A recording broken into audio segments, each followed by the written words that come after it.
প্রত্যেকে ওয়েলকাম। আজকে আমরা আলোচনা করব রেভলিউশনারি মুভমেন্ট নিয়ে, যেগুলো তোমাদের পরীক্ষার জন্য খুব ইম্পর্টেন্ট হবে। যদি তোমাদের কোথাও কোনো সমস্যা হয় ক্লাস নিয়ে, তাহলে অবশ্যই কিন্তু আমাকে জানিও।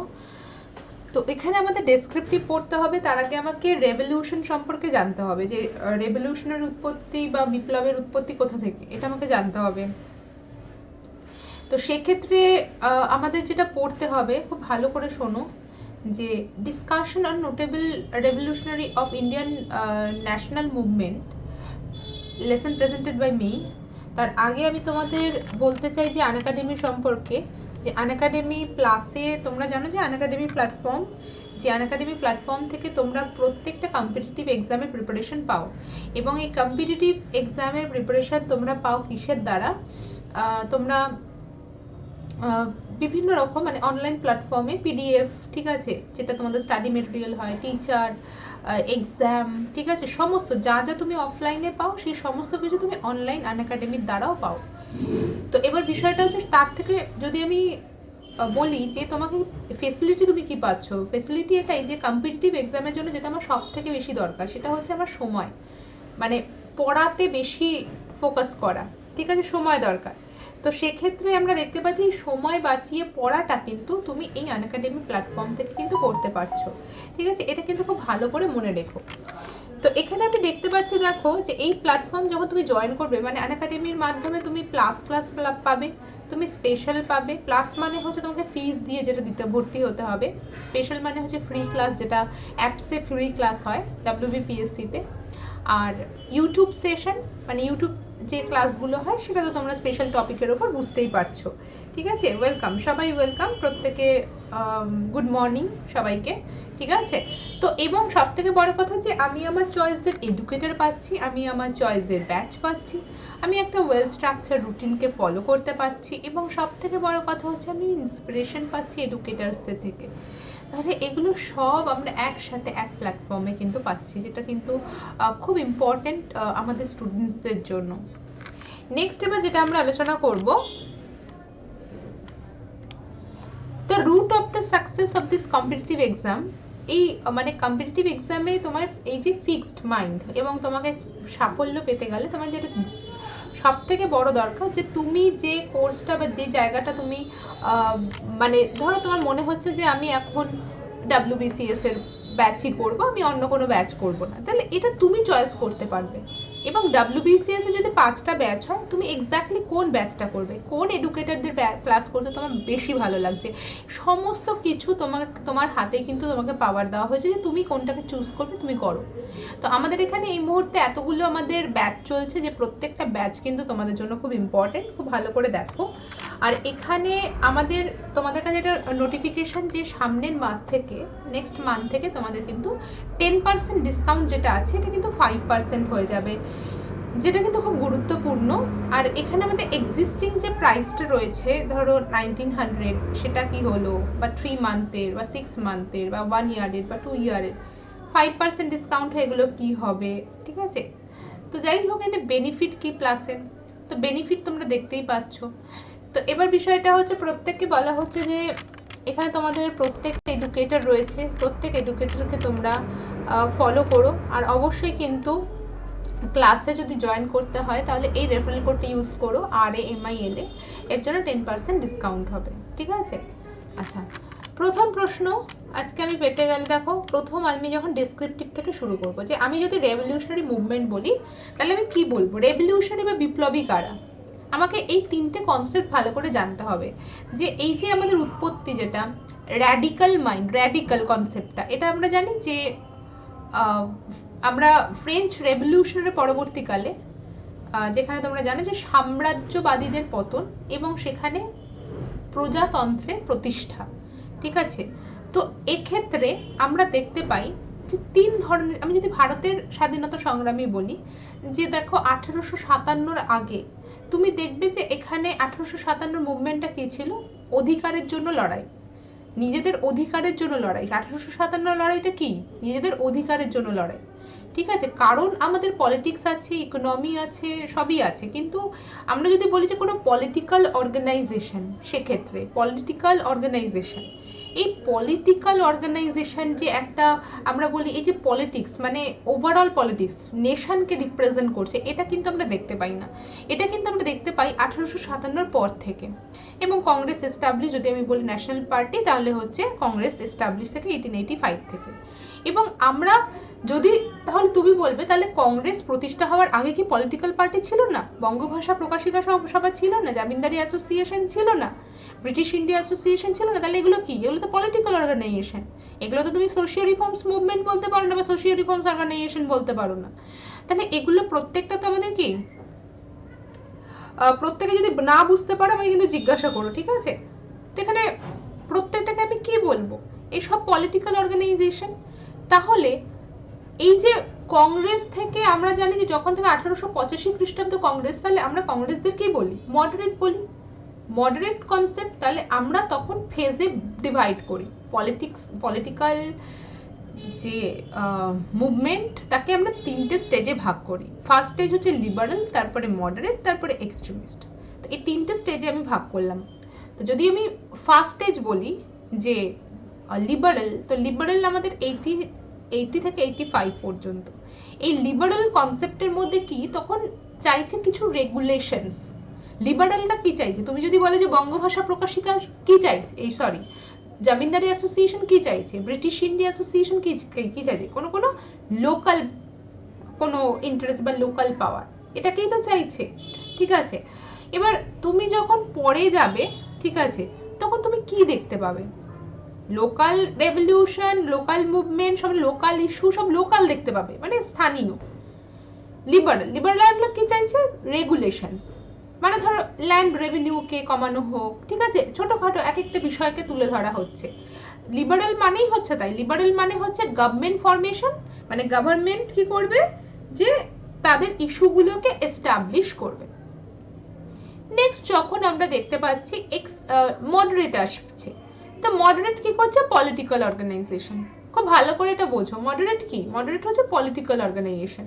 কারণ তারা তখন কি করছে, 1880 থেকে 85 পর্যন্ত চিন্তা ভাবনা কি, কোনো লোকাল ইস্যুকে প্রতিষ্ঠা করা, লোকাল ইস্যু। কিন্তু যখন তুমি 1885 পড়বে, তাহলে 1885 তুমি কি দেখতে পাবে? যে নেশনকে রিপ্রেজেন্ট করছে, ইন্ডিয়ানাইজেশন করা লেজিসলেচার। এই যে ইন্ডিয়ান বা ন্যাশনালকে রিপ্রেজেন্ট করা, এটা আমরা 85 থেকে দেখতে পাচ্ছি। ঠিক তারপরে যখন তুমি দেখতে পাবে, গুড মর্নিং, ওয়েলকাম সঞ্চিতা সুই, ওয়েলকাম, সবাই ওয়েলকাম, শর্মিষ্ঠা বোস, নয়নতারা, জয় নস্কর, বাপন মণ্ডল, সুদীপ্ত মণ্ডল, সুজয় নস্কর, লিজা হালদার, অহনা দে, সজলেন্দু হুনিয়া, প্রত্যেকে ওয়েলকাম। তো এখানে আমি কি দেখতে পাচ্ছি, খুব ভালো করে দেখো, যে রেভলিউশনার আর দোষ। এবার এই যে তুমি দেখতে পাচ্ছ 85 থেকে আমি 85 থেকে আমি পড়লাম, তার মডারেট দেখতে পাচ্ছ। আর 1905 থেকে তুমি দেখবে এক্সট্রিমিস্ট। যে এক্সট্রিমিস্টরা কি চাইছে? ব্রিটিশ বিরোধী আন্দোলন। ব্রিটিশ বিরোধী মানে ভারতীয়দের অধিকার এবং ব্রিটিশ বিরোধী আন্দোলন, ঠিক আছে? কোনো কথাবার্তায় তারা বিশ্বাসী না, তারা হচ্ছে ডাইরেক্ট অ্যাজিটেশন। যেমন মডারেটরা কি চাইছে? যে কথাবার্তার মাধ্যমে প্রেয়ার, পিটিশন, প্রোটেস্ট। তারা কি প্রোটেস্ট করবে না? হ্যাঁ, তারাও বিরোধিতা করবে, কিন্তু সেটা একটা লিগাল প্রসিডিওর। বুঝতে পেরেছো কি বলছি? তো এখানে আমরা যেটা দেখতে পাচ্ছি, দেখো যে revolutionary movement during the British era, revolutionary are those people who believe in overthrowing the British government in India by means of the mass movement. They wanted to organize a rebellion against the government and even tampering with the army and using guerrilla warfare. আর এই যে revolution আর extremist, এই দুটোর মধ্যে তফাৎ আছে। Extremist মানে কিন্তু রেভলিউশনার না, এক্সট্রিমিস্টরাও কিন্তু পলিটিক্যাল ওয়েতে, প্যাসিভ রেজিস্ট্যান্স শব্দটা ভালো করে বোঝো। নিও ন্যাশনালিজম যে কনসেপ্টটা আসে 1905 এর পার্টিশন অফ বেঙ্গলের পর থেকে, তো এই নিও ন্যাশনালিজম আসার পর দেখা যায় যে এর সাপোর্টার হচ্ছে এক্সট্রিমিস্টরা, যারা কিন্তু পদ্ধতি কিন্তু দেখো ভায়োলেন্সের পদ্ধতি নেয়নি, কিন্তু রেভলিউশনারিদের মধ্যে, বিপ্লবীদের মধ্যে কিন্তু ভায়োলেন্স দেখা গেছে। যদি আমি বলি কার্জন উইলি হত্যা মামলা, মদনলাল ধিংরা, অনন্ত লক্ষ্মণ কানহারে, ভিডি সাভারকার, গণেশ সাভারকার, এরা কিন্তু প্রত্যেকে রেভলিউশনারি। রাসবিহারী বোস, কারণ তাদের কার্যকলাপের মধ্যে তাদের উদ্দেশ্য হচ্ছে দেশমাতাকে ফরেন রুল থেকে উদ্ধার করা। ভালো করে বোঝো। এক্সট্রিমিস্টদের ডিমান্ড কি ছিল? এক্সট্রিমিস্টদের ডিমান্ড হচ্ছে ডোমিনিয়ন এস্টাবলিশ করা, ডোমিনিয়ন পাওয়ার এস্টাবলিশ করা, যেমন আমরা হোম রুল মুভমেন্টে দেখতে পেয়েছি। ঠিক আছে, সেলফ রুল প্রতিষ্ঠা করা, ন্যাশনাল এডুকেশনকে মানে উন্নতি, ভারতীয়দের জন্য ভাবা, তাদের অধিকারের জন্য লড়াই করা, এবং ব্রিটিশরা যদি তাতে বাধা দেয় তাদের বিরোধিতা করো, ডাইরেক্ট অ্যাজিটেশন করো, কিন্তু ভায়োলেন্স, কিন্তু তাদের পথটা কিন্তু কনস্টিটিউশনালি যায়, লিগালি যায়। এটাই হচ্ছে ডিফারেন্স। আর রেভলিউশনারি কি হচ্ছে? বিপ্লব, যে যে এক মানে আলটিমেট তার ডিমান্ড হচ্ছে যে দেশকে ফরেন বা বিদেশি রুল থেকে আমি মুক্ত করব, তার জন্য যে পথ নিতে হয় নেব। যেমন ক্ষুদিরাম বোস, প্রফুল্ল চাকি, বাঘা যতীন, এরা সবাই কি রেভলিউশন। এরা কিন্তু পলিটিক্যাল ওয়েতে কিন্তু বিশ্বাসী না, এরা ওয়েতে বিশ্বাসী যে এদেরকে এই অন্যায় সহ্য করব না, ফরেন রুল সহ্য করব না, তার জন্য আমাকে এটা করতে হবে, এটা করব। বুঝতে পেরেছো কি বললাম? তাহলে এখানে আমরা দেখতে পাচ্ছি যে revolutionaries are those people who believe in overthrowing the British government in India by means of mass movement. They wanted to organize a rebellion against the government and even tampering with the army and using guerrilla warfare for overthrowing the foreign rule. To overthrow the colonial rule, they openly preached sedition, disloyalty, and revolution. Through courage and self-sacrifice, the young revolutionaries were able to inspire a large number of people. This was the first political assassination British officer post 1857. Damodar Savarkar, Balkrishna এবং Vasudev Savarkar Chapekar shoot the Rand Ayerst হত্যা মামলা। তো আমরা এই রেভলিউশনারির উদ্ভবটা কোথা থেকে দেখি? রেভলিউশনারিদের উদ্ভব হচ্ছে মহারাষ্ট্র থেকে। এবং তারা কি করে? তারা কিন্তু স্পেশাল প্লেগ কমিটি এস্টাবলিশ করে, এবং সেই প্লেগ কমিটিতে কি হয় এখানে দেখতে পাচ্ছি যে আমাদের মানে যে হিংসাত্মক প্রথম মানে মুভমেন্ট আমরা দেখতে পাচ্ছি, যেখানে দেখা যাচ্ছে যে মহারাষ্ট্রে যে চ্যাপেকার ব্রাদার্স 1897 খ্রিস্টাব্দে র্যান্ড হত্যা মামলা। ঠিক আছে, এই র্যান্ড হত্যা মামলাটা কি ছিল? যে দেখো কেমন অন্যায়, যে র্যান্ড প্লেগ কমিটি এস্টাবলিশ হবে। প্লেগ কমিটিতে একটা ইঁদুর মারার একটা ইস্যু ছিল, কারণ তোমরা জানো ইঁদুর মারার ইস্যুটা হচ্ছে ধর্মীয় ইস্যু, রিলিজিয়াস ইস্যু। আর এখানে হচ্ছে যেটা আমরা দেখতে পাচ্ছি যে প্লেগ কমিটি বসানো হয়েছে, সেই প্লেগ কমিটি কি হচ্ছে ঘরে ঘরে যাচ্ছে, পরীক্ষা করার নাম করে মেয়েদের সাথে দুর্ব্যবহার করছে। তো তখন যারা ন্যাশনালিস্ট তারা কি ভাবছে যে এই অন্যায় সহ্য করা যাবে না, তো অন্যায় বিরোধিতা করো, র্যান্ডকে হত্যা করো। এটা কিন্তু খুব ইম্পর্টেন্ট। ঠিক আছে, in order to curb the spread of the epidemics, the government ended up harassing Indian and taking extreme measure. The Chapekar brothers were hanged. বুঝতে পেরেছো কি বললাম? নেক্সট এবার যেটা আমরা আলোচনা করব, আলিপুর বম কনস্পিরেসি কেস 1908। কোনটা হবে কারেক্ট আনসার? প্রত্যেকে বলো। দেখো দেখতে পাচ্ছ সবাই? বুঝতে পারছো তো নাকি বুঝতে পারছো না বলো? যদি কোথাও কোনো অসুবিধা হয় তাহলে কিন্তু আমাকে জিজ্ঞাসা করো। ঠিক আছে, আলিপুর বম কনস্পিরেসি কেস, এইটা তোমরা জানো যে যখনই আমাদের বঙ্গভঙ্গ হয় মানে পার্টিশন অফ বেঙ্গল হয়, এই পার্টিশন অফ বেঙ্গলের পরবর্তীকালে আমরা দেখতে পাচ্ছি কি যে নতুন এক ধরনের চিন্তা ভাবনা আসে, সেটা হচ্ছে এক্সট্রিমিজম বা নিও ন্যাশনালিজম। এবং রেভলিউশনারি অর্গানাইজেশন আমরা দেখতে পারি সে হচ্ছে অনুশীলন সমিতি 1902 থেকে, যাদের উদ্দেশ্য হচ্ছে যে দেশের ইয়াং জেনারেশনকে, যারা যুবক সম্প্রদায়কে দেশের সেবায় নিয়োগ করা। এবং 1905-এ এই যে স্বদেশী মুভমেন্ট বা রেভলিউশনারি বিভিন্ন রকম আমাদের যে লালবাল পালের যে কন্ট্রিবিউশন পলিটিক্সে বা বিপ্লবীদের যে চিন্তা ভাবনা, বিপ্লবীরা প্রোটেস্ট করছে ফরেন রুলের এগেনস্টে, বয়কট করছে ফরেন গুডস, এটা কারা করছে? সেটা হচ্ছে আমাদের অনুশীলন সমিতি। আর এই অনুশীলন সমিতিকে বন্ধের জন্য ম্যাজিস্ট্রেট কিংসফোর্ড কিন্তু চেষ্টা করছে, এবং সেই ম্যাজিস্ট্রেটকে হত্যা মামলা নিয়ে এবং বোমা ছোড়া হয়েছে, বোমা ফ্যাক্টরি, টোটালটা হচ্ছে আমাদের আলিপুর বম কনস্পিরেসি, যেখানে মূল আরোপী ছিলেন উল্লাসকর দত্ত এবং অরবিন্দ ঘোষ। তো এখানে ডিটেলটা কিন্তু দেখবে। Douglas Kingsford was a British chief magistrate who was the target of the bomb thrown at Muzaffarpur. Instead, 2 women died in the attack. Prafullo Chaki and Khudiram Bose, who threw the bomb. Prafullo Chaki committed suicide while Bose caught and sentenced to death. Aurobindo Ghosh, Barin Ghosh, Kanailal Dutta এবং 30 জন আরো অন্যান্য মেম্বাররা অনুশীলন সমিতির সাথে কিন্তু জড়িয়ে রয়েছে। এটা হচ্ছে মূল আমরা বলতে পারি আরোপি। অনুশীলন সমিতি led by nationalists such as Aurobindo Ghosh and his brother Barindo Ghosh. The members of the Shomiti, mostly young students, were trained in military drill, boxing, sword play and other kinds of exercise. তো complete হয়ে গেল। Complete. Next এবার যেটা আমরা আলোচনা করব সেখানে আমরা দেখতে পাচ্ছি কার্জন উইলিস অ্যাসাসিনেশন। খুব ইম্পর্টেন্ট, খুব ভালো করে দেখো, যদি কোথাও কোনো সমস্যা হয় আমাকে কিন্তু বলো, ঠিক আছে? বলো বুঝতে পেরেছো সবাই? কোনো অসুবিধা থাকলে কিন্তু আমাকে বলতে পারো, ঠিক আছে? যে এই জায়গাটা বুঝতে পারছি না বলে দিন। কার্জন উইলি অ্যাসাসিনেশনটা আবার কিসের সাথে রিলেটেড? এগুলো আমাদের রেভলিউশনারি মুভমেন্টের বিষয়বস্তু, তো এগুলো আমাকে মনে রাখতেই হবে। কার্জন উইলির অ্যাসাসিনেশন প্রথম কথা কবে হয়? 1909 হয়। তো কার্জন উইলির অ্যাসাসিনেশন কিসের সাথে রিলেটেড? ইন্ডিয়ান হাউসের সাথে রিলেটেড এবং আমাদের অভিনব ভারতের সাথে রিলেটেড।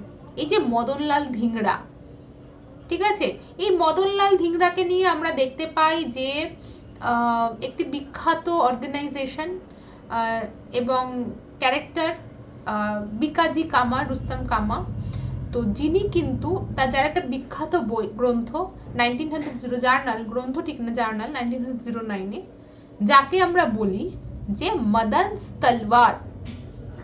খুব ভালো করে কিন্তু মনে রেখো, he was assassinated in London by Madanlal Dhingra in the evening of 1st July 1909. Madanlal Dhingra had close ties with the Indian House. Indian House in London was formed by Shyamji Krishna Verma and V.D. Savarkar. Indian House in New York by Barkatullah and S.L. Joshi.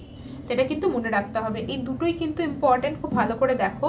এখানে যে দুটো Indian house in London Shyamji Krishna Varma আর Indian house in New York, দুটো Indian house, Barkatullah S L. Joshi. তাহলে এই ইনফরমেশনটা কিন্তু তোমাদের জন্য ইম্পর্টেন্ট। তাহলে যদি তোমাকে বলা হয় যে মদনলাল ধিংড়ার সম্পর্ক কোথায় ছিল? ইন্ডিয়ান হাউসের সাথে, এবং অভিনব ভারতের সাথেও ছিল, কারণ ভিডি সাভারকার নিজেই তো হোম রুল সোসাইটি ইন্ডিয়ান হাউসের সাথে যুক্ত ছিলেন পরবর্তীকালে, ঠিক আছে? তাহলে এটা কিন্তু মনে রাখতে হবে। নেক্সট এবার যেটা আমরা দেখতে পাচ্ছি, তাহলে আমার কাছে এখানে ইনফরমেশন কোনটা রয়েছে? আমার কাছে এখানে ইনফরমেশন রয়েছে Indian house in London and Indian house in New York. Next হচ্ছে হাওড়া গ্যাং কেস, এটা একটা ইম্পর্টেন্ট 1909-এর পর। দেখো তাহলে আলিপুর কনস্পিরেসি কেস, এই আলিপুর কনস্পিরেসি কেসটা কি ছিল? যে কিংসফোর্ড হত্যা মামলা, যে কিংসফোর্ড হচ্ছে আলিপুর জাজ কোর্টের ম্যাজিস্ট্রেট, সেশন কোর্টের ম্যাজিস্ট্রেট, তো যিনি চেষ্টা করছেন যে অনুশীলন সমিতিকে রিপ্রেস করা, তখন অনুশীলন সমিতি যারা ইয়াং মেম্বার ছিলেন, যেমন ক্ষুদিরাম বোস, প্রফুল্ল চাকি, একদমই ছোট বয়সে তারা চেষ্টা করে যে কিভাবে মারবে। তো সেখানে বোমা তোমরা জানো কতটা খতরনাক বোমা, হেমচন্দ্র কানাঙ্গু জড়িয়ে আছেন, উল্লাসকর দত্ত, এই দুই বোম মেকার ছিল অনুশীলন সমিতির, বারীন্দ্র ঘোষ, ঠিক আছে? তো এখানে আমরা দেখতে পাচ্ছি যে ইন্ডিয়ান হাউস ইন লন্ডন কে আর Indian house in New York কে, এটা হচ্ছে কার্জন উইলি অ্যাসাসিনেশন। এটা হচ্ছে আমাদের ভারতের বাইরে প্রথম শহীদ যদি আমরা বলি তাহলে মদনলাল ধিংড়া। আর হাওড়া গ্যাং কেস কেন ইম্পর্টেন্ট? হাওড়া গ্যাং কেস তোমরা সবাই জানো, শামসুল আলম। এই শামসুল আলম কি সাথে রিলেটেড ছিলেন? এই যে নারায়ণ গোসাই, যিনি রাজসাক্ষী ছিলেন আলিপুর কনস্পিরেসিতে, ঠিক আছে?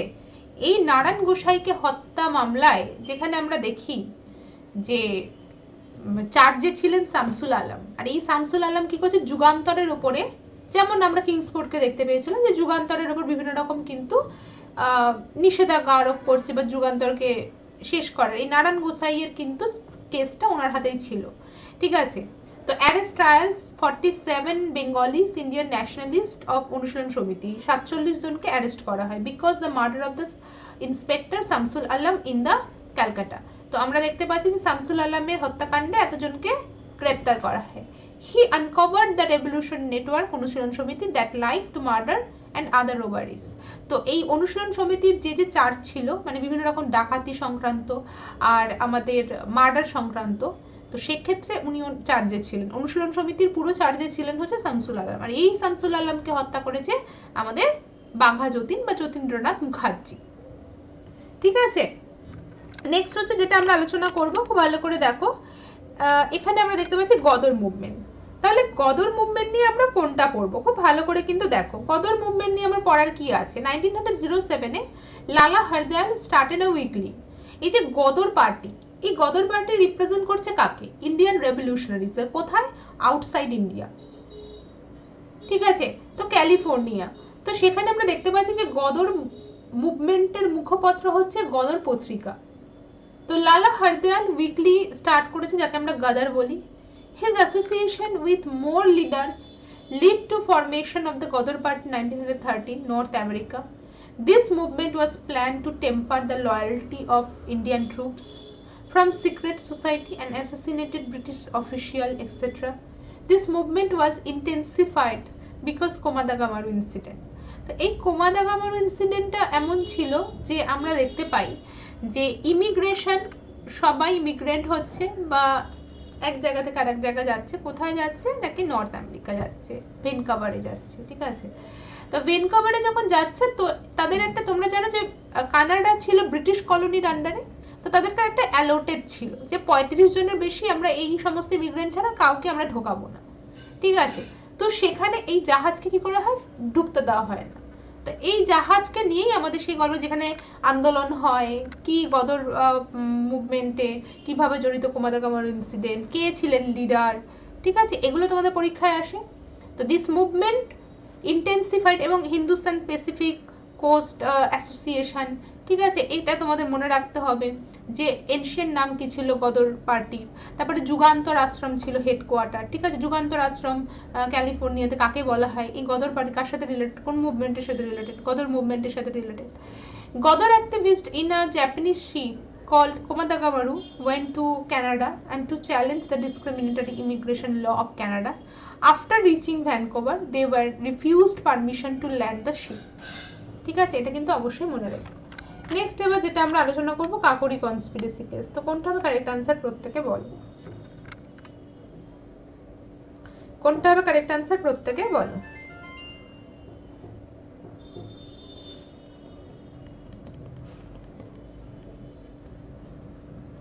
কোনটা হবে কারেক্ট আনসার? প্রত্যেকে বলো। Case of train robbery near Kakori, Uttar Pradesh. It was led by youth Hindustan Republican Association including Ram Prasad Bismil, Chandrasekhar Azad, Thakur Roshan Singh, Asfaqullah Khan and others. The attack was led by believing that train carried money bags from the British government. In 1924, Hindustan Republican Army was founded Kanpur. তো আমরা দেখতে পারি যে কাকোরি কনস্পিরেসিতে কোন organisation, Kakori conspiracy খুব important, এটা হচ্ছে আমাদের রেভলিউশনারি অর্গানাইজেশনের আরেকটা পার্ট। তো এখানে কোন organization related? HRA, Hindustan Republican Association. Founder কে ছিলেন? কোথা থেকে শুরু হয়েছিল? শুরু হয়েছিল আমাদের ইস্ট বেঙ্গল থেকে। ঠিক আছে, আর এটা আবার পুনরায় এস্টাবলিশ হয় কোথায়? কানপুরে। কাদের দ্বারা এস্টাবলিশ হয়? শচীন্দ্রনাথ সান্যাল এবং যোগেশ চন্দ্র Chatterjee. with an aim to organize armed revolution to overthrow colonial government. তো এটা কিন্তু খুব ইম্পর্টেন্ট, ভালো করে কিন্তু মনে রাখো। দাঁড়াও এক মিনিট।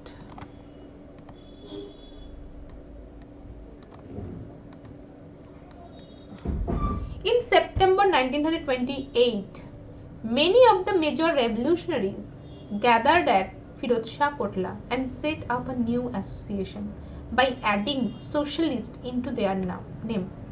তো এখানে আমরা দেখতে পাচ্ছি যে এই যে পুরো প্ল্যানটা করা হয়, আমরা দেখি কাকোরি কনস্পিরেসি 25-এ করা হয়।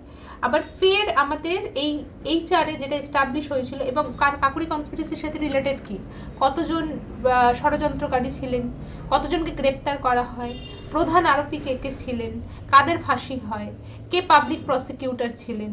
ঠিক আছে, জগৎ নারায়ণ, আমরা সবাই জানি যে কে ছিলেন, জিভি বল্লভ পান্ত ছিলেন, এবং আমাদের গোবিন্দ বল্লভ পান্ত ছিলেন, এবং আমরা নেক্সট যদি বলি যে ডিফেন্স জগৎ নারায়ণ মোল্লা ছিলেন। ঠিক আছে, এগুলো আমরা জানি। তারপরে হচ্ছে তোমাদের জিজ্ঞাসা করতে পারে যে যাবজ্জীবন কাদের হয়েছিল, শচীন্দ্রনাথ সান্যাল এবং শচীন্দ্র বক্সী। কাদের কাদের ফাঁসি হয়েছিল, রামপ্রসাদ বিসমিল, আশফাকুল্লাহ খান, রাজেন্দ্র লাহিড়ী, রোশন সিং। তাহলে এগুলো আমাকে মনে রাখতে হবে। নেক্সট এবার যেটা আমরা আলোচনা করছি যে এই যে তুমি এইচআর এ দেখলে যে এইচআর এর ফাউন্ডার অ্যাকচুয়ালি হচ্ছে শচীন্দ্রনাথ সান্যাল, প্রতুল গাঙ্গুলি এবং নরেন্দ্র মোহন সেন। তো এরা সবাই মিলে ভালো করে দেখো পুনরায় আবার এই অর্গানাইজেশনকে পুনঃপ্রতিষ্ঠিত করে সোশ্যালিস্ট আখ্যা দিয়ে। It had two faces, the public face headed by Bhagat Singh and a secret face headed by Chandrasekhar Azad. Its activists took note of charging political structure of nation and vision free India to be secular. তো এদের উদ্দেশ্য কি ছিল? United federation state তৈরি করা এবং সেটা হচ্ছে আমাদের ভিশন, লক্ষ্য কি? একটি সেকুলার কান্ট্রি তৈরি করা। এটাই হচ্ছে যত রেভলিউশনারি রয়েছে, রেভলিউশনারির উদ্দেশ্যই তাই যে সেকুলার কান্ট্রি কিন্তু এস্টাবলিশ করে। এটা কিন্তু খুব ইম্পর্টেন্ট, ভালো করে কিন্তু মনে রাখবে, ঠিক আছে? নেক্সট এবার যেটা আমরা আলোচনা করব, এখানে কিছু ডিটেল আছে রেভলিউশনারি অর্গানাইজেশন সম্পর্কে। প্রত্যেকটা অর্গানাইজেশন ভালো করে মনে রেখো। 1902 year of the formation, affected area এবং ফাউন্ডার্স অ্যান্ড অ্যাসোসিয়েটেড মেম্বার্স এখানে কিন্তু ডিটেল আছে, তো দেখে নিও, ঠিক আছে? নেক্সট এবার যেটা আমরা আলোচনা করব, কিছু প্রশ্ন আছে যে প্রশ্নগুলো তোমাদের জন্য ইম্পর্টেন্ট।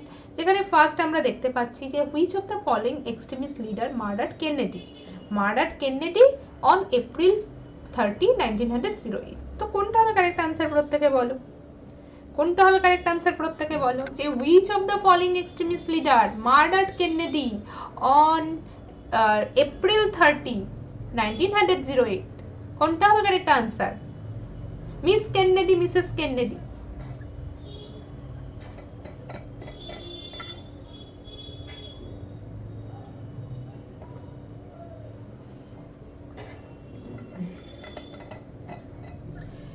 একদম কারেক্ট আনসার। এখানে আমাদের আনসার হবে ক্ষুদিরাম বোস এবং প্রফুল্ল চাকি, যারা দুজনেই কিন্তু আমরা জানি যে কত অল্প বয়সে তারা শহীদ হয়, ঠিক আছে? এটা কিন্তু তোমাদের পরীক্ষার জন্য খুব ইম্পর্টেন্ট। ক্ষুদিরাম বোস, প্রফুল্ল চাকি। তো আমরা ক্ষুদিরাম বোস, প্রফুল্ল চাকির এখানে যে নোটসটা দেখতেই পাচ্ছ, ইন্ডিয়াস ইয়াংগেস্ট ফ্রিডম ফাইটার, ঠিক আছে? তো রেভলিউশনারি অ্যাক্টিভিস্ট মানে ওনার অ্যাক্টিভিটির মধ্যে কি কি আছে যেটা তোমাকে মনে রাখতে হবে পরীক্ষার পয়েন্ট অফ ভিউ থেকে। কারণ দেখো আমাদের মানে রেভলিউশনারি বলতে একটা বড় লিস্ট আছে। আমি তোমাদের প্রত্যেকটা পিডিএফে প্রত্যেকটা মানে এমন কোনো ক্যারেক্টার নেই যে আমি প্রোভাইড করিনি, মানে তুমি বই খুঁজেও তুমি পাবে না। তো প্রত্যেকটা প্লাসের ক্লাসে কিন্তু পিডিএফ দিয়ে দিয়েছি। এখানে না, প্লাসের ক্লাসে কিন্তু দিয়ে দিয়েছি, এখানে কিছু লিমিটেড আছে, 8-9 জন 10 জনের আছে, কিন্তু টোটালটা কিন্তু আমি ওই জন্যই বলছি তোমাদের সবাইকে, যারা এখনো প্লাসে জয়েন করোনি তারা খুব ভুল করছো। কারণ তোমরা যদি একটা পুরো মানে ফুল ইনফরমেশন চাও, ফুল ইনফরমেশন মানে কোথাও মানে আনাচে কানাচে যত ইনফরমেশন রয়েছে সব যদি পেতে চাও তাহলে ইমিডিয়েট ক্লাসে জয়েন করো আর হিস্ট্রি নোটগুলো কিন্তু ডাউনলোড করো, ঠিক আছে?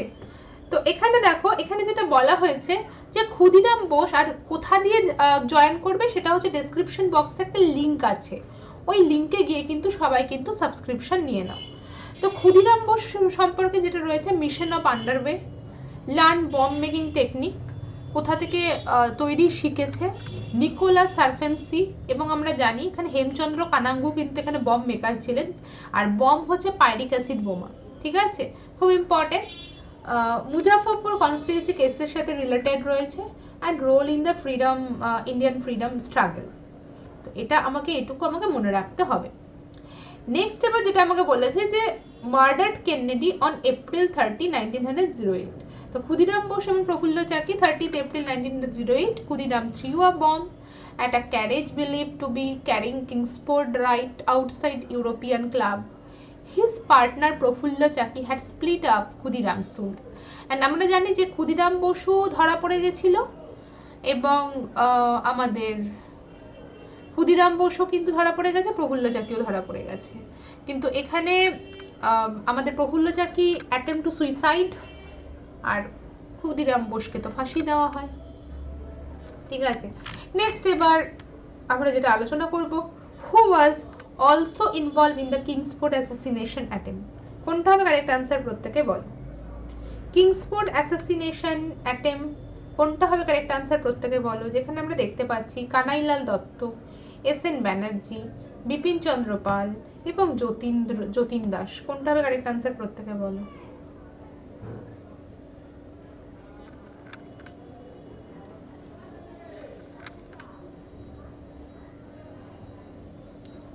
বলো প্রত্যেকে কোনটা হবে কারেক্ট আনসার। যেখানে কোনো ডাউট থাকবে আমায় জিজ্ঞাসা করবে। এর মধ্যে কিংসফোর্ড অ্যাসাসিনেশন অ্যাটেম্পে কে যুক্ত ছিলেন? একদম কারেক্ট আনসার কানাইলাল দত্ত ছিলেন। খুব ইম্পর্টেন্ট ক্যারেক্টার কানাইলাল দত্ত। দেখতেই পাচ্ছ কানাইলাল দত্ত। পরীক্ষার পয়েন্ট অফ ভিউ থেকে কোনটা মনে রাখতে হবে? পরীক্ষার পয়েন্ট অফ ভিউ থেকে মনে রাখতে হবে joint Kolkata based revolutionary group Jugantar join করেছিলেন, আলিপুর বম কেসের সাথে রিলেটেড। উনি মার্ডারার ছিলেন নরেন গোসাই, যে নরেন গোসাই রাজ সাক্ষী হয়েছিল মুজাফফর কেসের। ঠিক আছে, তো এটা আমাকে মনে রাখতে হবে। And 9 suits fire. Kanailal Datta just 2 days after the Muzaffar bomb attack aimed killing Kingsford. The police raided and arrested a number of the revolutionaries in Bengal on 2nd May 1908. Kanailal Datta was one of those men who also arrested 2nd May 1908, detained to Alipur jail. তো এখানে আমাকে মনে রাখতে হবে কোন অর্গানাইজেশনের সাথে related ছিলেন, কোন কেসের সাথে রিলেটেড ছিলেন এবং কিসের চার্জ ছিল ওনার উপরে। ঠিক আছে, এই সবকটাই কিন্তু মনে রাখতে হবে। তাহলে এই পার্টটা কিন্তু খুব ইম্পর্টেন্ট, ভালো করে মনে রেখো। নেক্সট যেটা আমরা দেখতে পাচ্ছি যে who was involve in Alipore bomb case. কোনটা হবে কারেক্ট আনসার প্রত্যেকে বলো। আলিপুর বম কেসের সাথে কে রিলেটেড? এস.এন. রয় রিলেটেড, নাকি বিপিন চন্দ্র পাল রিলেটেড, নাকি অরবিন্দ ঘোষ রিলেটেড, নাকি যতীন দাস রিলেটেড? কোনটা হবে কারেক্ট আনসার প্রত্যেকে বলো। কোনটা হবে কারেক্ট আনসার প্রত্যেকে বলো। Who was involve in the Alipore bomb case? S N. Roy, Bipin Chandra Pal, Aurobindo Ghosh এবং যতীন দাস।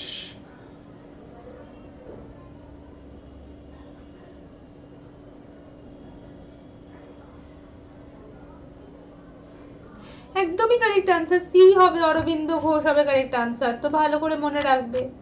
নেক্সট এখানে আলিপুর বম কেস নিয়ে এখানে কিছু ডিটেল আছে, একটু ভালো করে ডিটেলটা দেখো।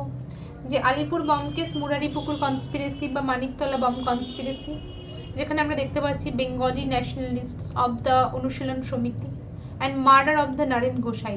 ঠিক আছে, তো এখানে রিলেটেড মুরারিপুকুর কনস্পিরেসি। মুরারিপুকুর হচ্ছে বম ফ্যাক্টরি, যে বম ফ্যাক্টরির সাথে রিলেটেড উল্লাসকর দত্ত, আর দেওগড় বম ফ্যাক্টরির সাথে রিলেটেড হচ্ছে হেমচন্দ্র কানাঙ্গু। কিন্তু এরা দুজনেই হচ্ছে অনুশীলন সমিতির হয়ে কিন্তু বোম মেকার ছিলেন। Aurobindo Ghosh involve in this case saw the trial a member of the Indian Nationalist অনুশীলন সমিতি in Calcutta under charges waging war against the government and the British Raj. The trial was held Alipur Session Court, Calcutta. কত সাল থেকে কবে পর্যন্ত চলে? মে 1908 থেকে মে 1909। তো আমরা এখানে কি দেখতে পাই? আমরা এখানে দেখতে পাই অরবিন্দ ঘোষকে তো ছেড়ে দেওয়া হয়, কারণ অরবিন্দ ঘোষকে ডিফেন্ড করেছেন চিত্তরঞ্জন দাস, ইম্পর্টেন্ট তোমরা জানো। তো অরবিন্দ ঘোষকে তো ছেড়ে দেওয়া হয় কারণ অরবিন্দ ঘোষের এগেনস্টে কোনো শক্ত কোনো প্রুফ ছিল না, সেই জন্য ছেড়ে দিতে বাধ্য হয়। তো পরবর্তীকালে যেটা আমরা দেখতে পারি যে এই অরবিন্দ ঘোষের পর বারীন্দ্র ঘোষ এবং আমাদের উল্লাসকর দত্ত, এই দুজনের ওপর কিন্তু শক্ত আরোপ করা হয় এবং যেখানে বারীন্দ্র ঘোষের কিন্তু মৃত্যুদণ্ড হয়। ঠিক আছে, বারীন্দ্র ঘোষ উল্লাসকর দত্ত দুজনেরই। বারীন্দ্র ঘোষকে কিন্তু প্রথমেই চিত্তরঞ্জন দাসই কিন্তু ডিফেন্ড করে এবং যাবজ্জীবন করায়, কিন্তু উল্লাসকর দত্তেরটা পরে হয়, তারও কিন্তু যাবজ্জীবন হয়। ঠিক আছে, তো এটা কিন্তু অবশ্যই মনে রাখবে। নেক্সট এবার যেটা আমরা আলোচনা করব, the Kakori conspiracy took place in. কোনটা হবে কারেক্ট আনসার প্রত্যেকে বলো। Kakori conspiracy took place in. এই মাত্র পড়লে কাকোরি কনস্পিরেসি, কোনটা হবে কারেক্ট আনসার সবাই বলো। একদম এক্স্যাক্টলি, এখানে আমরা জানি যে কাকোরি কনস্পিরেসি এমন একটা সময় যেখানে আমরা দেখতে পাই 1925 এর 9th August 1925 Kakori conspiracy took place 1925 যেখানে আমরা দেখতে পাচ্ছি যে কাকোরি কনস্পিরেসি আর Kakori train robbery, Kakori case was a train robbery that took place between Kakori near Lucknow 9th August 1925 during the Indian independence movement against the British Indian government. The robbery was organized by Hindustan Republican Association. Chandrasekhar Azad সম্পর্কে যেটা আমরা দেখতে পাচ্ছি, he was involved in the Kakori train robbery. Chandrashekhar Azad কেন important ছিলেন? Kakori train robbery of 1925 in the attempt to blow up the Viceroy of India's train in 1926, also involved the shooting of J.P. Saunders at Lahore 1928 to avenge the killing of the Lala Lajpat Rai. এটা কিন্তু অবশ্যই মনে রাখতে হবে যে চন্দ্রশেখর আজাদ কেন important. Chandrashekhar Azad important ছিলেন কারণ কাকোরি ট্রেন রোবারি বা এই চারের সাথে খুব অ্যাক্টিভ ভাবে জড়িয়েছিলেন চন্দ্রশেখর আজাদ, তো এই জন্য কিন্তু ইম্পর্টেন্ট ছিলেন। ঠিক আছে, নেক্সট এবার যেটা আমরা আলোচনা করব, খুব ভালো করে মনে রাখবে কোনটা হবে কারেক্ট আনসার বলো।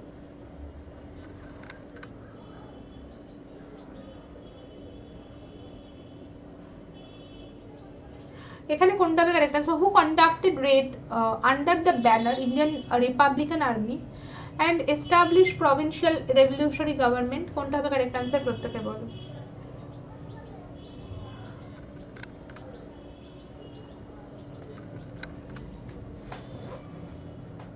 Who conducted raid under the banner of the Indian Revolutionary Army and established provincial revolutionary government?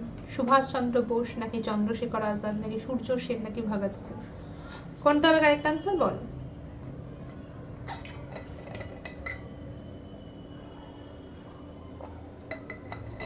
সবাই বলো কোনটা হবে কারেক্ট আনসার। একদম কারেক্ট। দেখো, who conducted the banner, who conducted the banner খুব ইম্পর্টেন্ট, সুভাষ চন্দ্র বোস। আচ্ছা, যদি সুভাষ চন্দ্র বোস আর রাসবিহারী বোস দুজনে থাকতো তাহলে কি করতে? যদি সুভাষ চন্দ্র বোস আর রাসবিহারী বোস দুজনে থাকতো তাহলে কোনটা করতে? অপশনে ধরো রাসবিহারী বোসও রয়েছে, সুভাষ চন্দ্র বোসও রয়েছে, তাহলে কি করতে? তাহলে কি করতে? যদি সুভাষ চন্দ্র বোস আর রাসবিহারী বোস দুজনেই থাকে অপশনে, তাহলে কি করতে?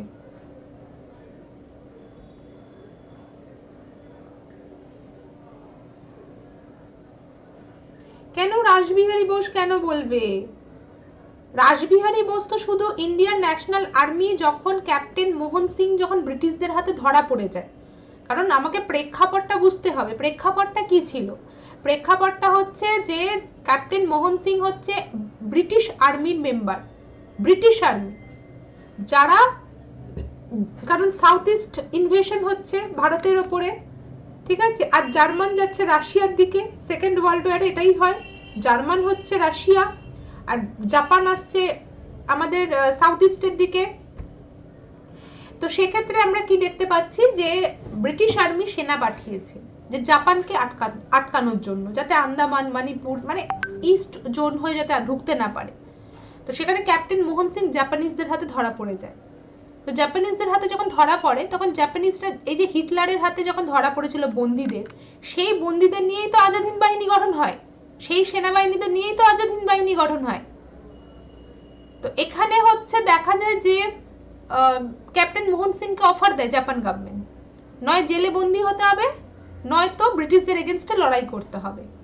তো ব্রিটিশদের তখন ক্যাপ্টেন মোহন সিং কি দেখলেন, যে আর্মির হয়ে উনি লড়াই করতে এসেছেন তার ফোর্স থেকে, তার জন্য আজকে ধরো আমাদের কোনো আর্মি যদি পাকিস্তান বলো বা কোনো দেশে বলো, ঠিক আছে, যদি ধরা পড়ে সেই গভর্নমেন্টের দ্বারা, তাহলে আমাদের সরকার কি করবে? সেই আর্মিকে বের করে আনার চেষ্টা করবে, কিন্তু সেই সরকার বা আর্মি সেকশন বা গভর্নমেন্ট কিছুই করেনি। তখন ক্যাপ্টেন মোহন সিং এগেনস্ট ব্রিটিশদের এগেনস্টে হাতিয়ার তুললেন এবং উনি গঠন করলেন আইএনএ।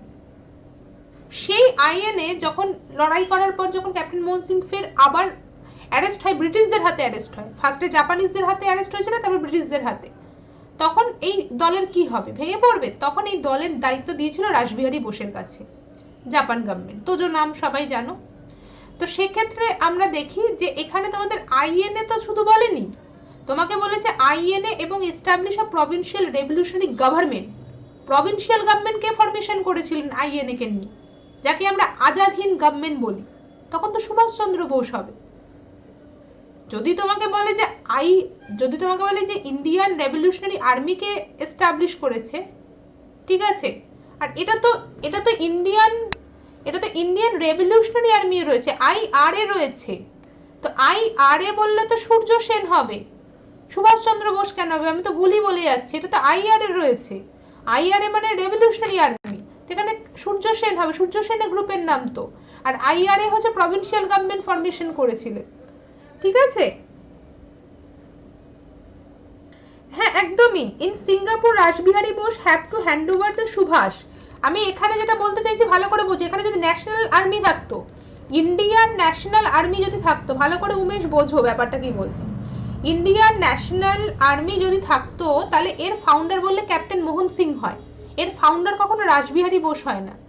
রাসবিহারী বোসের কাছে হ্যান্ড ওভার করেছিলেন জাপান গভর্নমেন্ট, আবার রাসবিহারী বোস এটাকে হ্যান্ড ওভার করেছিলেন সুভাষচন্দ্র বোসের কাছে।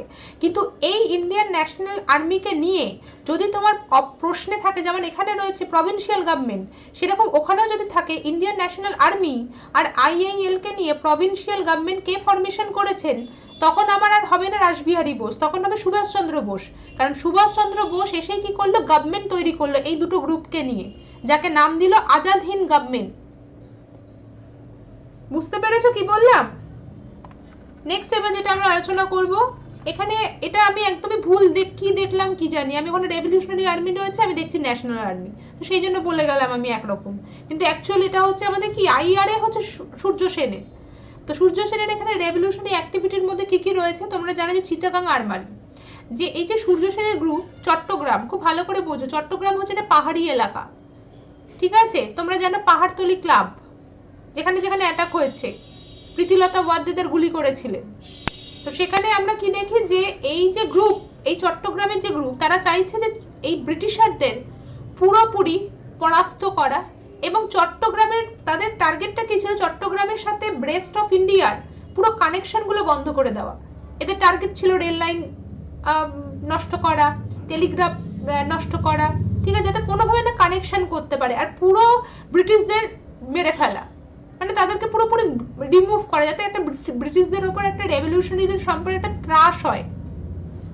এবং ওনার গ্রুপ সম্পর্কে যেন কোনো অভিজ্ঞ, কোনো ট্রেনিং নেওয়া এরকম কিছু ছিল না, ট্রেনিং এমনি হতো, কিন্তু ম্যাক্সিমামই হচ্ছে সব বাচ্চা। আমরা একটা সিনেমাও দেখেছি, ঠিক আছে, সিনেমাও আছে এর উপরে, একটি খেলো জি জানসে একটি সিনেমা আছে, তোমরা সবাই দেখো সিনেমাটা, যদি না দেখে থাকো সূর্য সেনের ওপর, বুঝতেই পারবে যে সূর্য সেনের মানে আন্দোলনটা কেমন ছিল, একদমই এক্সট্রিম রেভলিউশনারি আমরা যাকে বলি।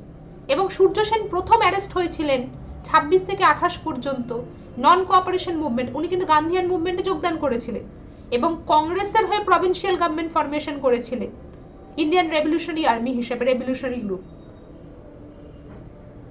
বুঝতে পেরেছো তাহলে? এবং এখানে যেটা ইম্পর্টেন্ট, যে উনি কোন অর্গানাইজেশনের সাথে যুক্ত ছিলেন এটা ইম্পর্টেন্ট, চিটাগাং আর্মারি রেড ইম্পর্টেন্ট, এবং সব থেকে বড় কথা হচ্ছে ওনার দলে কারা কারা ছিলেন, বিশেষ করে মহিলা পার্টিসিপেট, এদের প্রত্যেকের নাম কিন্তু ইম্পর্টেন্ট। হ্যাঁ একদমই। নেক্সট হচ্ছে যেটা আমরা দেখতে পাচ্ছি, দেখো, why was Bhagat Singh Batukeshwar Datta throw the bombs on the floor of the Constituent Assembly in New Delhi and in the process of got themselves arrested? তো কোনটা হবে কারেক্ট आंसर প্রত্যেকে বলো।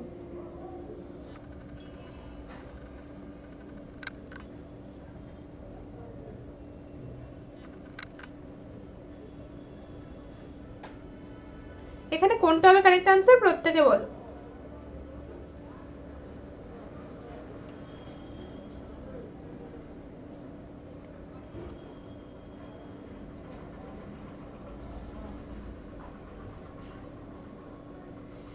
কোনটা হবে কারেক্ট आंसर বলো।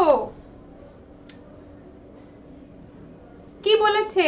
Bhagat Singh Batukeshwar Dutt throw a bomb on the floor of the constituent assembly, তো সেখানে প্রসেস গট দেমসেলফ অ্যারেস্টেড, তো আমরা অপশন এতে কি দেখতে পাচ্ছি, after the murders of the Saunders at Lahore, the people were suffering terribly at hands of the police.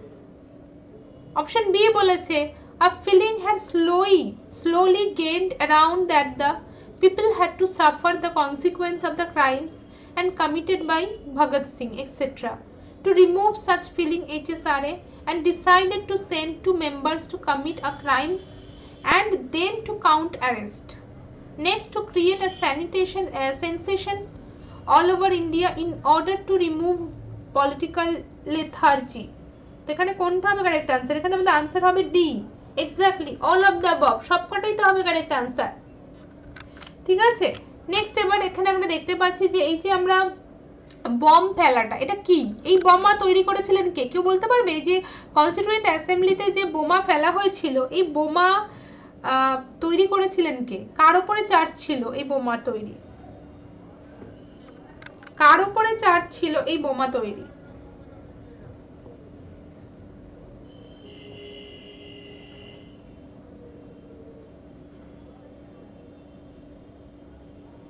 এখানে আমাদের আনসার কি হবে? দেখো এখানে আমাদের আনসার হবে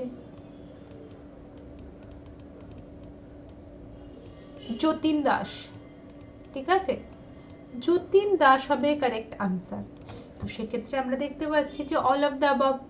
On April 8, 1929, Bhagat Singh along with freedom fighter Botukeshwar Datta hurled 2 bombs inside the Central Legislative Assembly in New Delhi to protest against the unfavorable bill. Revolutionary activist Lala Lajpat Rai, death and killing of Saunders, 1929 Assembly incident, Assembly case trial and hunger strike and Lahore conspiracy case. ঠিক আছে, তাহলে এগুলো সবকটার সাথে কিন্তু related. এবং তোমরা জানোই public safety বিলটা কি ছিল? পাবলিক সেফটি বিল আনছে, ভাবো যে ব্রিটিশাররা ভারতীয়দের এত ক্ষতি করছে, সে নাকি পাবলিক সেফটির জন্য ভাবছে।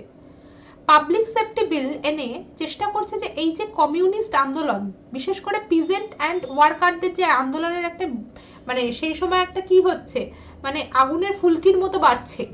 ঠিক আছে, তো সেই জিনিসটাকে বন্ধ করা। কারণ যদি ওয়ার্কাররা ক্রমশ যদি স্ট্রাইক করতে শুরু করে, তাহলে সেটা ইন্ডাস্ট্রির এফেক্ট হচ্ছে। কারণ ব্রিটিশাররা কি চায়? ব্রিটিশাররা চায় ম্যাক্সিমাম প্রফিট। আর ম্যাক্সিমাম প্রফিট তুমি কখন করতে পারবে? যখন তুমি ইনপুটকে কমাতে পারবে। ম্যাক্সিমাম প্রফিট কখন হয়? যখন ইনপুট কম হয়, তাই তো? নাকি তাই না বলো?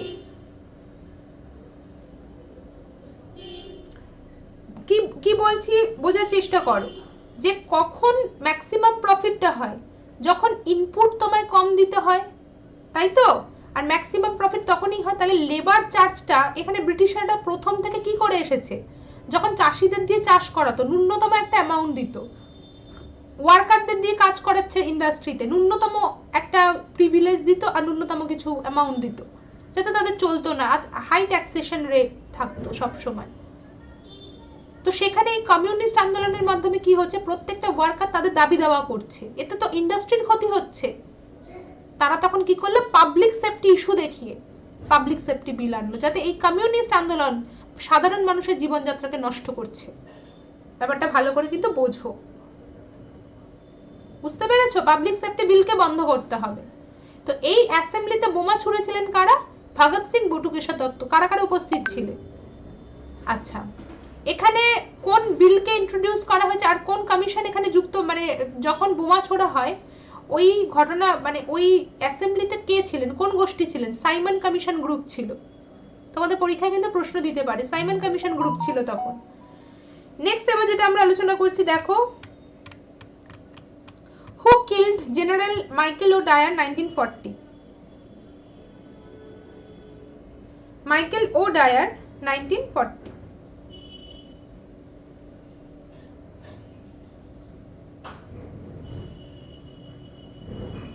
বলো কোনটা হবে কারেক্ট আনসার সবাই?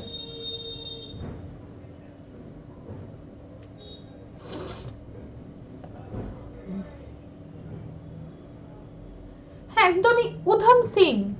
উধম সিং 1940 ক্যাকসং হলে উনি মেরেছেন। কেন? তার কারণ হচ্ছে জালিয়ানওয়ালাবাগের প্রতিশোধ নেওয়া। তো উধম সিং সম্পর্কে এখানে কিছু ডিটেল আছে, যে জেনারেল ডায়ার উধম সিং, বা জেনারেল আমরা ডায়ারের নাম বলি। তো ডায়ারকে কি করেছে? দেখো, ডায়ার এত বড় একটা অন্যায় করেছে, এত শিশু,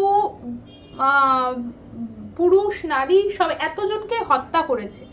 তার এগেনস্টে কোনো একটা বিচার হলো না। সব থেকে বড় কথা এটাই, কেন বিচারটা হলো না কেউ বলতে পারবে? কেন কেন বিচারটা হলো না? কেন বাঁচিয়ে ফেরত পাঠিয়ে দেওয়া হলো? তার কারণ হচ্ছে অদ্ভুত বিষয়, যখন কংগ্রেসের প্রেসারে, পলিটিক্যাল প্রেসার এবং নেশনের প্রেসারে, দেশের জনগণের প্রেসারে যখন হান্টার কমিটি বসে, তো হান্টার কমিটিতে আমরা দেখি এই যে উধাম সিং বলছি, সরি, জেনারেল ও ডায়ারকে সাপোর্ট পায়, জেনারেল ও ডায়ার সাপোর্ট পায় সেনেটের তরফ থেকে, ইংল্যান্ডের পার্লামেন্টের আপার হাউস থেকে সাপোর্ট পায়। তার জন্যই তো ওনার ফরে একটা সাপোর্ট এলো, একটা হিউজ সাপোর্ট এলো, একটা এলিট সেকশন বা আভিজাত্য সম্প্রদায় বা সেনেটের একটা সাপোর্ট এলো। ও Dier age 75 was shot dead at a joint meeting of the East India Association। এটাও কিন্তু খুব ইম্পর্টেন্ট, যেখানে আমরা দেখতে পাচ্ছি যে মিটিংটা কিসের চলছিল। মিটিংটা হচ্ছে আমাদের east India association and central Asian society in Caxton Hall in Westminster, London on 13th March 1940 by an Indian activist Udham Singh in retaliation for দুর্ঘটনা in Amritsar। তো এখানে আমরা দেখতে পাচ্ছি কি, দেখো, the Kakuri conspiracy was organized by which of the following revolutionary organization? তো কোনটা হবে কারেক্ট आंसर প্রত্যেকে বলো।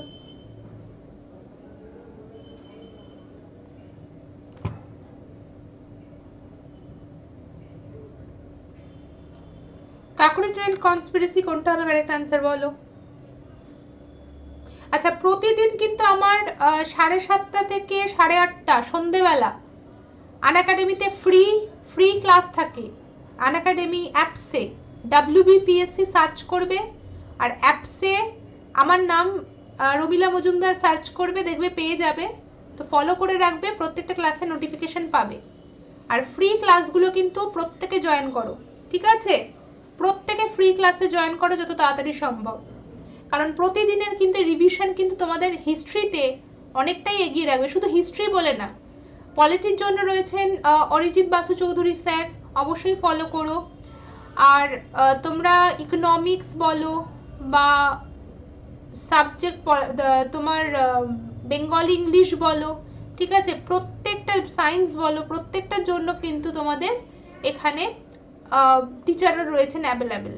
প্রত্যেকটা সাবজেক্টের টিচার 5 জন 6 জন করে রয়েছে। তোমার চয়েস, তুমি কার ক্লাস করবে কোন সাবজেক্টের জন্য, ঠিক আছে? যেমন হিস্ট্রির জন্য 4 জন রয়েছে, তুমি আমার ক্লাসও করতে পারো, আবার বাকি 4 জনের ক্লাসও করতে পারো, তোমার যেটা পছন্দ হয় তুমি সেটা করতে পারো, ঠিক আছে?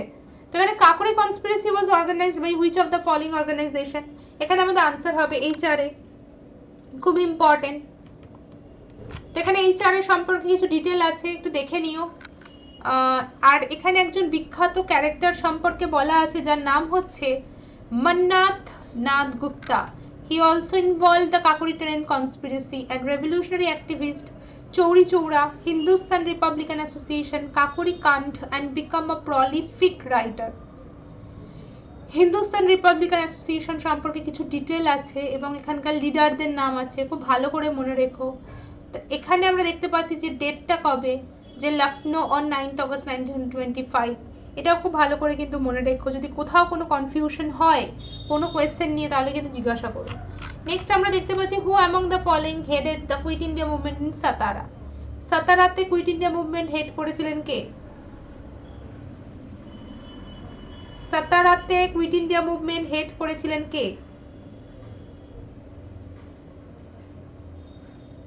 বলো। সাতারাতে হেড করেছিলেন কে?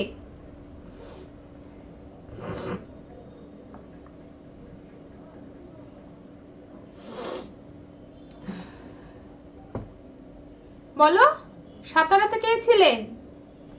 নানা পাটিল। তো সাতারা কোথা থেকে আসছে? Provincial government during the time of quit India movement. Quit India মুভমেন্টে যে প্রভিন্সিয়াল গভর্নমেন্ট, তো সেক্ষেত্রে নানা পাটিল ইম্পর্টেন্ট।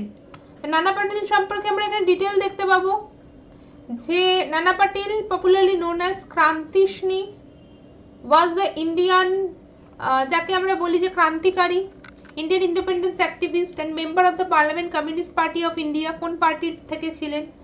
এবং district he was a source of the inspiration for the people. Earlier he had been a founder of the revolutionary Prati Sarkar and Yadama Chindra Sangli district, West Maharashtra. Kranti Nana Patil established a parallel government in the district of Satara. He died on 6 December 1976. খুব important, ভালো করে কিন্তু মনে রেখো। Next এবার যেটা আমরা আলোচনা করব, খুব ভালো করে মনে রাখবে যে কোনটা হবে কারেক্ট অ্যান্সার।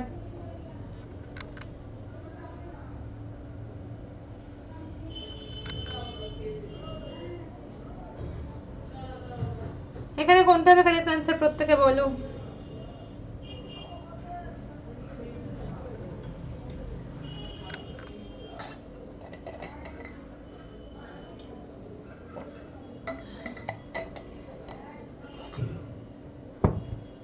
হ্যাঁ একদমই correct answer, Kakori train robbery সম্পর্কে বলা হয়েছে। এখানে কাকোরি ট্রেন রোবারি নিয়ে ডিটেল আছে, ডিটেলটা খুব ভালো করে দেখো।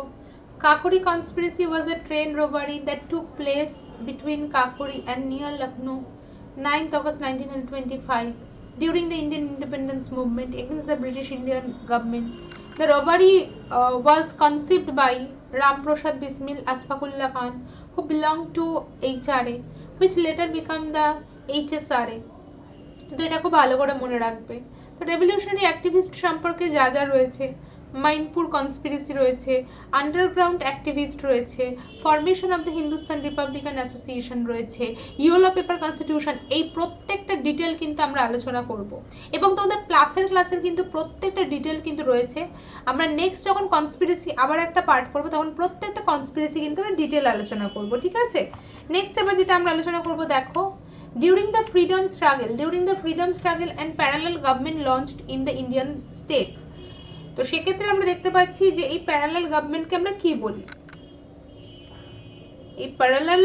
এই প্যারালাল গভর্নমেন্টকে আমরা কি বলি বলো সবাই।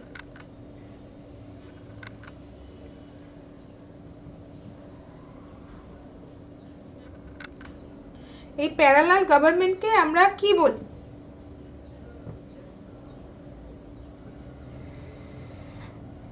State people's movement. দেখো, All India State People Conference was a conglomeration of political movement in princely state, British Raj, which was popularly but variously called Proja Mandal or Lok Parishad. The Proja Mandal movement was a part of the Indian independence movement from 1920s, in which people living in the princely state who were subject to rule the local aristocrats and rather than the British Raj campaigned against those feudatory rulers and sometimes also the British administration in attempts to improve their civil rights. এটা কিন্তু খুব ভালো করে কিন্তু মনে রেখো। তো যদি কোথাও কোনো অসুবিধা হয় তাহলে কিন্তু অবশ্যই মনে রেখো, ঠিক আছে। নেক্সট এবার যেটা আমরা আলোচনা করব, যেখানে আমরা দেখতে পাচ্ছি যে হু is the father of the Hindu nationalism. তো কোনটা হবে কারেক্ট আনসার প্রত্যেকে বল, যে Hindu nationalism, father of Hindu nationalism আমরা কাকে বলি? পুতুল দাস ওয়েলকাম, সবাই ওয়েলকাম। যদি কোথাও কোনো কারোর সমস্যা হয় আমাকে কিন্তু জানাবে। Who is the father of the Hindu nationalism? Vinayak Damodar Savarkar, Ganesh Damodar Savarkar, Bagha Jatin, Batukeshwar Dutt. কোনটা হবে কারেক্ট আনসার বলো? Correct answer VD Savarkar. আর আমি অন্য কোনো প্রশ্নে যাব কেন? ভিডি সাভারকার। তাহলে ভিডি সাভারকার ইম্পর্টেন্ট ছিলেন কিসের জন্য? এখানে তোমাদের ভালো করে দেখো, এখানে তোমাদের এই যে ইনফরমেশনটা দেওয়া আছে এর মধ্যে তোমাদের অনেক কিন্তু তোমরা ইনফরমেশন পাবে। যেমন কি Vinayak Damodar Savarkar thought Congress the backbone of the Indian independence struggle was not a good response Muslim League. কারণ আমরা জানি যে মুসলিম লীগে তৈরি হওয়াটা, এই যে হিন্দু মহাসভা কেন আসে? হিন্দু মহাসভা আসে যখন parliamentary reform separate electorate for Muslims করেছে, ঠিক আছে। তাহলে এই যে সেপারেটিজম কনসেপ্টটা বা এই যে মেজরিটি সাবজেক্টকে তুলে ধরা, হিন্দু মেজরিটি, হিন্দুইজম, হিন্দুবাদ বা ইসলামকে তুলে ধরা, এই পুরোটাই কিন্তু আমাদের। এবং he join the Akhil Bharat Hindu Mahasabha focused হিন্দুত্বা। হিন্দুত্বা means হচ্ছে যে হিন্দুস্তান বা এই যে হিন্দু রাষ্ট্র, হিন্দু মানে শুধুমাত্র কিন্তু এরকম না যে হিন্দু ধর্ম, হিন্দু হচ্ছে বা হিন্দ হচ্ছে একটি ভৌগোলিক নাম। হিন্দ শব্দটা কিন্তু কোনো রিলিজিয়ানের সাথে রিলেটেড না, এটা হচ্ছে আমাদের কোথা থেকে, ইন্দাস রিভারের সাথে রিলেটেড, এটা হচ্ছে ভৌগোলিক টার্ম। যেখানে ভারতবর্ষের যত মানুষ তারা প্রত্যেকের ন্যাশনালিজম হবে, সবার মধ্যে ইউনিটি থাকবে, সবাই দেশকে ভালোবাসবে, এটা হচ্ছে হিন্দুত্বা। হিন্দুত্বা মানে কিন্তু কোনো হিন্দু মানে কোনো রিলিজিয়ান না, হিন্দু মিন্স হিন্দ, হিন্দ হচ্ছে সিন্ধ থেকে এসেছে, এটা কিন্তু আমাদের ভালো করে মনে রাখতে হবে, ঠিক আছে। আর এই হিন্দুত্বাটা কখন তারা, এই যে হিন্দু মহাসভা আমরা বলছি, এরা হচ্ছে মানে যেটাকে আমরা বলি রিলিজিয়ান বেসে, যেমন আমরা মুসলিম লীগকে দেখি রিলিজিয়ান বেস, তেমন হিন্দু মহাসভা হচ্ছে, হিন্দু মহাসভার হিন্দুত্বা কিন্তু দুটো এক কথা না। হিন্দুত্বা হচ্ছে একটা আইডিওলজি, যে হিন্দুত্বা কনসেপ্টটা ফার্স্ট দিয়েছিলেন শিবাজি ছত্রপতি, যে শিবাজি ছত্রপতির সেনাবাহিনীতে যতটা হিন্দু সেনা মানে আর্মি ছিলেন ততটাই মুসলিম আর্মি ছিলেন। তো হিন্দুত্বা আইডিওলজিটা পুরোপুরি আলাদা, আর হিন্দু মহাসভা হচ্ছে হিন্দু সেন্টিমেন্ট, মানে রিলিজিয়ান সেন্টিমেন্ট। বুঝতে পেরেছো সবাই? যদি কোথাও কোনো সমস্যা হয় তাহলে কিন্তু জানি, ঠিক আছে।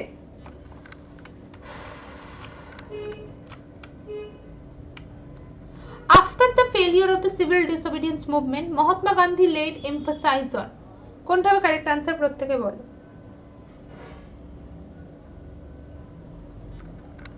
Laid emphasis on, after the failure of the civil disobedience movement, Mahatma Gandhi laid emphasis on, কোনটা হবে কারেক্ট আনসার প্রত্যেকে বলো।